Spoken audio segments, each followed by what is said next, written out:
Ladies and gentlemen, before we begin, let's slow the room down for a moment.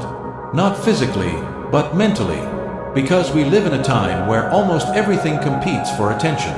Opinions are loud. Success is loud. Anger is loud. Even motivation has learned how to shout. Yet the moments that shape us most deeply rarely arrive with noise. They arrive quietly. Think back for a moment. The experiences that stayed with you the longest were probably not moments of achievement, but moments of human connection. Someone who listened without interrupting. Someone who stayed when they had every reason to leave. Someone who treated you with dignity when you were questioning your own value. In modern America, people are not lacking ambition. They are lacking human pause. We chase outcomes, rankings, and recognition. But beneath all of that, we are quietly craving meaning. Random acts of kindness matter because they interrupt this hunger. They remind us that beneath titles, roles, and identities, we are still human beings trying to feel seen, safe, and respected. And when kindness appears unexpectedly, it does something powerful. It restores faith, not in systems or institutions, but in people. 1. Why kindness is not weakness, it is controlled strength. There is a cultural misunderstanding that has quietly shaped modern behavior. The idea that to survive, you must harden. To succeed, you must dominate. To protect yourself, you must feel less. But kindness is not the absence of strength. It is strength under discipline. It takes no effort to react with hostility. It takes no courage to ignore someone else's pain. It takes no awareness to be self-absorbed. But it takes emotional intelligence to remain kind in a world that often rewards indifference. True strength does not need to intimidate. It does not rush to prove itself. It does not rely on volume. Kind people are often calm because they are secure. They don't need to win every interaction. They don't need to diminish others to elevate themselves. And this quiet confidence earns something rare and powerful: trust. 2. The hidden epidemic: emotional invisibility. There is a silent crisis affecting millions of people. Not always depression, not always anxiety, but invisibility. People show up every day and feel unseen. They contribute and feel unnoticed. They struggle and feel unheard. And emotional invisibility slowly erodes the human spirit. When people feel invisible long enough, they begin to believe they don't matter. Random acts of kindness interrupt that belief. A sincere acknowledgement, a moment of real attention, a gesture that communicates, "I see you." That moment may seem small to the giver, but to the receiver, it can be grounding. Kindness doesn't remove problems.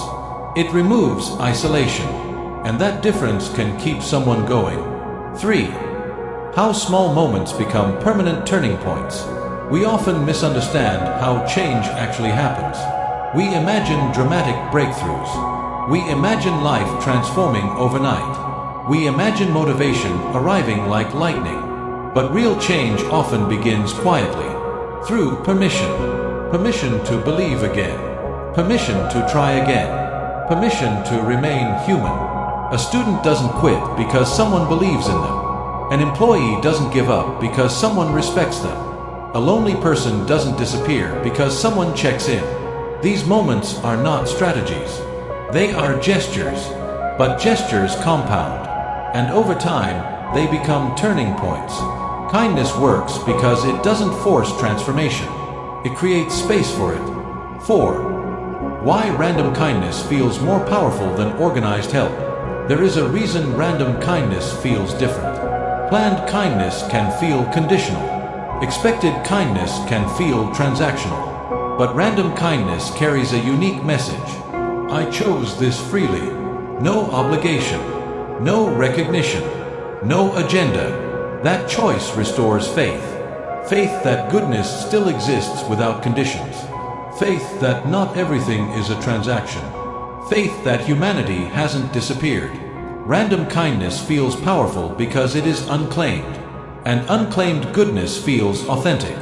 5. The ripple effect. How one act travels further than we think.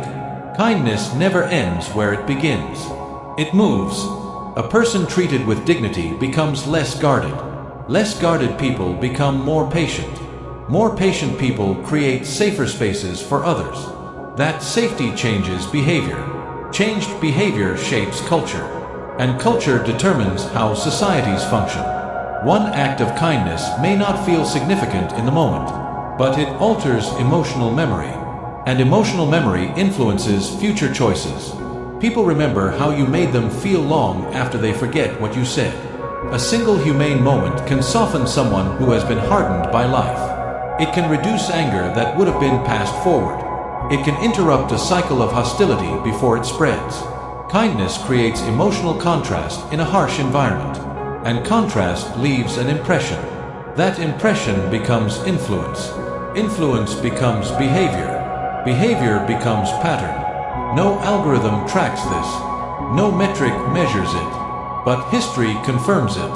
Every stable community rests on trust. Every trusting community is sustained by kindness. And even the smallest act, when repeated, reshapes the world quietly. 6. Kindness as leadership without a title. Leadership is often misunderstood.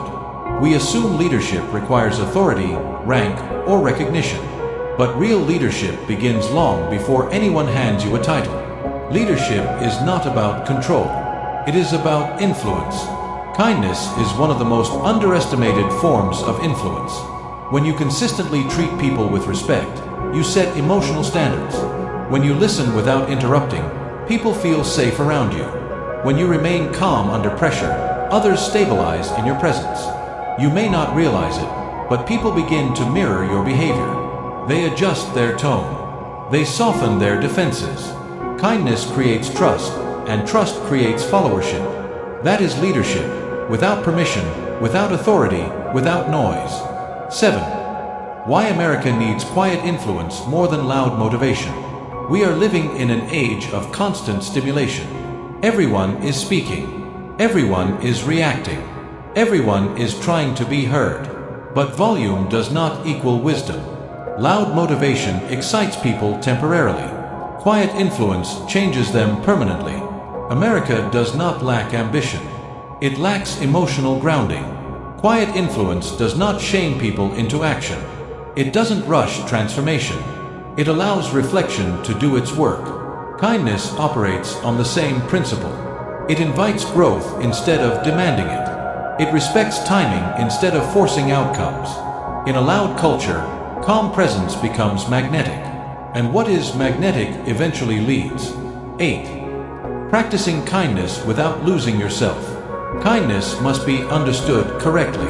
It is not self-neglect. It is not emotional overextension. It is not saying yes at the cost of your well-being. Healthy kindness begins with self-respect. It understands limits. It honors energy. It recognizes responsibility without absorbing guilt. Burnout does not come from kindness itself. It comes from kindness practiced without boundaries. True kindness is intentional. It is chosen, not compulsive. It flows from stability, not obligation. You can care deeply without carrying everything. You can help without fixing everyone. You can be compassionate without erasing yourself. When kindness is practiced with balance, it becomes sustainable. And sustainable kindness becomes a lifelong strength, not a temporary sacrifice. 9. Teaching the next generation through example. The next generation is always watching. They listen less to instructions and observe more closely how adults behave. They notice tone before words. They remember reactions more than explanations. When children see kindness modeled consistently, it becomes normal to them. When they see dignity practiced daily, it becomes instinct.